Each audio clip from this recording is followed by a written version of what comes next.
kind of, have you need to kind of pick them up, or are they just, and Funda said, we wanted to play that night? Yeah, we got to keep fighting, and we're doing that. We got to be more resilient, and I think we're doing that. The word's been toughness for a while now, and that's mental, physical, emotional, and I think we displayed a lot of that on Sunday. Being down 15 is not what anybody likes. But we fought our way back and had multiple opportunities to win the game. So we're putting ourselves in that position to where great things can happen, but we still have to keep fighting and getting just a little bit tougher, and that's what our team's doing, so I'm proud of them for that effort.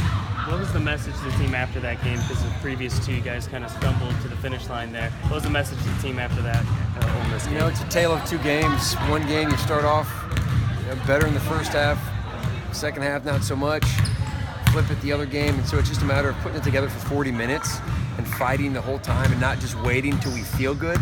It's finding ways to get stopped and stick together and someone step up and lead us.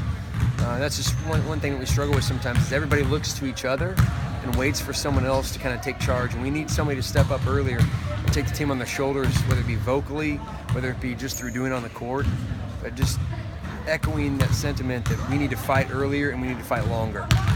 And then you talk about toughness. How was toughness shown in those last couple periods? Got some big stops, some big rebounds here or there, also executing through some adversity. We didn't execute perfectly, but we still got shots and still made shots.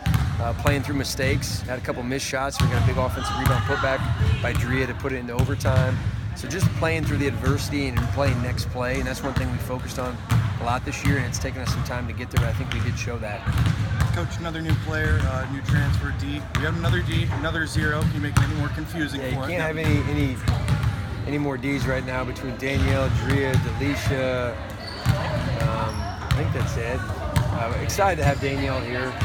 She's going to add a lot to the locker room, to the culture, to the program, even though she's not playing this year. Then on the court, just her athleticism, her length, her ability to shoot the ball and stretch the floor, just adds more athleticism to our team. So we're really excited about having Danielle as part of this. And obviously the immediacy is just another body for you guys in practice. I know that's kind of been a bit of an issue. It's quite brought on Gabby. How nice is that? What is that going to benefit you guys? It's great because we're allowed to use practice players for NCAA rules, but their schedules sometimes conflict with that. The consistency of having them around, so now having 2 more players, 2 more bodies gives us depth in practice. That way now we can work on some things very long, a little differently than we had before. And just talking about Gabby though, it's pretty, you get to add an All-American to the bench. How she looks so far, does she still have that scoring ability you saw in high school? She has not practiced a day with us yet. This is actually her first day of practice, so I don't know.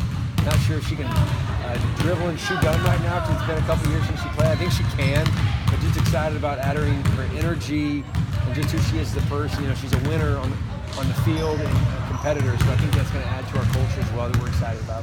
Can you talk about that first phone conversation that you had with her in regards to bringing her on the team? Yeah, it's funny how it came about because I actually recruited her when I was at the University of Georgia and she was a freshman in high school. And so when I talked to Coach early about her, and she said, yeah, got a young lady from Atlanta, Gabby Seiler, and immediately I was like, I think I know her. And so when we talked, the first part of the conversation was like, do you remember me? And she didn't, so we thought it was kind of funny how it came about when I brought it back up to her with how we talked in the past. I talked with her father. She was just really excited. And her mentality is I want to do anything I can to add value to the program. It's not about playing. It's not about winning and losing. It's about adding value to another team on this campus. And that's what makes Gabby Seiler so special, is she's just a competitor, a champion that wants to add value to anything she touches. Do you have any expectations for her this year? I mean, what are you kind of looking? Expectation for her is the expectation for all of us, and that's to give our best attitude and effort every moment. Control the controllables, which is just the attitude and effort, and try to be a little better each moment. Try to play through any mistakes we might make and learn from our failures and grow. Coach, I'll go back. Coach, back to that Ole Miss game in the first quarter, 9 turnovers. Would you say that was a major key, or excuse me, let me reword that. First quarter, 9 turnovers, and looked like maybe some shot selection issues. Would you agree with that statement right there? Yeah, that's been a consistent issue for us at different parts throughout games. Right now, we're averaging 21 turnovers a game in conference and giving up 20 offensive rebounds. And so the toughness factor of being responsible to box people out and keep them off our glass, the toughness factor of protecting the ball, taking good decisions, that's the mental toughness.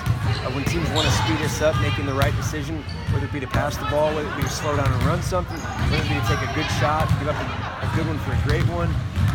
That's the toughness factor with both of those two things. But offensive rebounds and the turnovers, if those don't get fixed soon, we don't tighten up on those, then that means our offense just has to be spectacular. So we put a lot of pressure on each possession if we're not going to tighten those areas up. Now those turnovers were cleaned up a little bit from the first to the second, going for 9 turnovers in the first quarter to 2 in the second.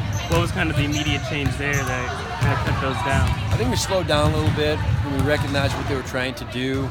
We got a little more patient with the offense, and that was from, I think, just understanding the pace of the game. But that's part of the game. You're going to make mistakes. So even if you turn it over, well, now on the other end, you can't give up multiple offensive rebounds because then you're on defense longer.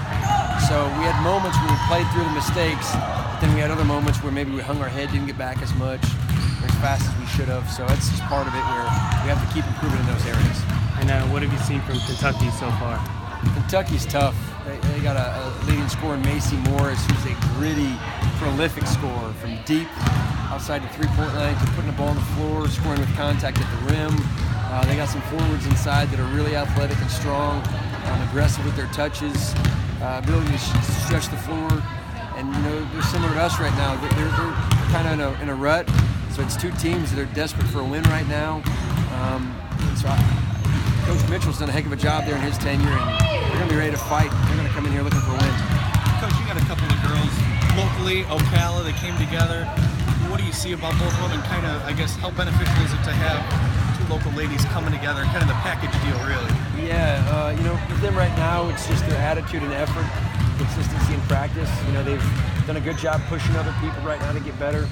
Freshmen, it's always tough for freshmen to step in right wing and get a ton of minutes at the SEC level because it's such a tough conference. They've been fighting every day in practice, competing for more opportunities here and there, but also just, you watch them on the bench when they're not in the game, they're cheering their teammates on. They're adding value anywhere they can to our team while working their tail off in practice, even though they're not getting necessarily a lot of minutes. So proud of the effort that they've given us in terms of just adding value to our program and trying to make everybody around it better.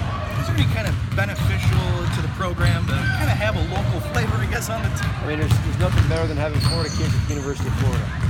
It increases your fan base a little bit with your families coming to games and having people that know them in the stands. So in terms of that regard, definitely. Thanks, guys. Appreciate it.